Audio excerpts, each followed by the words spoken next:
Hello everyone and welcome back to another video, and in this video I'm going to be doing a review on a very underrated PS2 game in my opinion, and that is Godzilla Save the Earth. So let's go.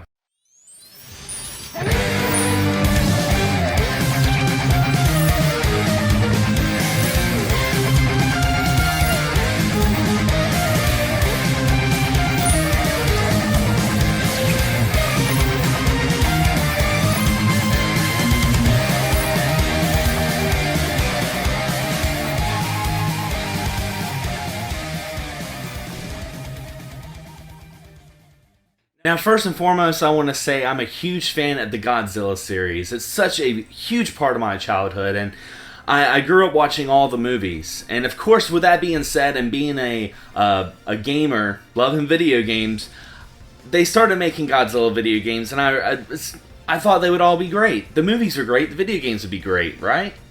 Well, unfortunately, that wasn't always the case. The one game that really comes to mind is Super Godzilla on the Super Nintendo, and for all of you guys that love that game, more power to you, but unfortunately that wasn't the game I was expecting, and I think a lot of fans weren't expecting.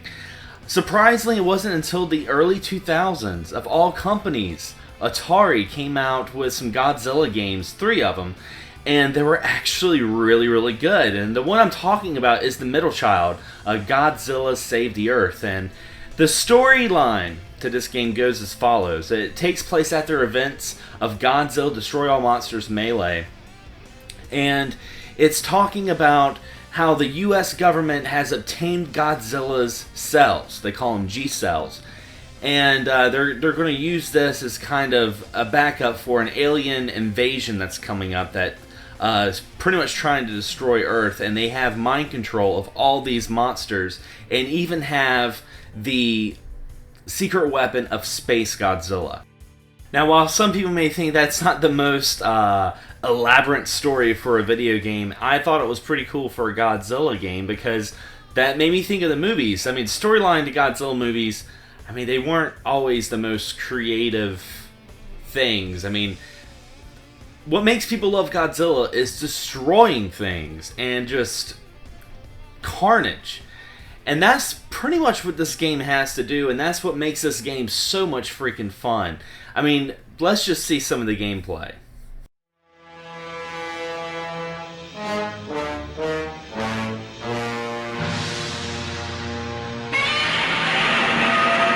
Godzilla Save the Earth has 6 different modes to choose from, but the one I enjoyed the most was the story mode, where you could select up to 18 different kaijus. And there are some actually unlockable, adding a lot of replay value to this game. But in the story mode, you spend time battling kaiju after kaiju from the Godzilla universe. And there are some stages where you have objectives like destroying UFOs before they destroy a certain building. Now, in terms of fighting, each character has a unique special attack made famous from the movies. And also, you can use the surroundings to gain power-ups and health. There's also vehicles that can cause damage to the kaiju, depending on which kaiju has the most health. With 13 stages, each with a day and night mode, it really helps soup up some of the backgrounds, and I thought it was a really nice touch. Now, there are some setbacks to this game.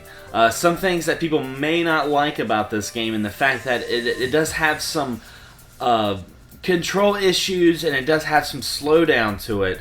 I just want to say, first of all, to me personally, it adds more of that movie feel. I mean, because the monsters do move kind of slow, like they do in the movies, that you almost feel like you're controlling people in giant rubber suits than monsters. And to me, that just adds a little bit more charm to Save the Earth, and I really enjoyed it. I thought this was the Godzilla game I've been waiting for since I was just a wee little lad going to Blockbuster and renting, you know, a Godzilla movie or Ultraman, and then going and renting Super Godzilla and being completely disappointed. But anyway, guys, definitely check out Godzilla Save the Earth. It's a pretty cheap game.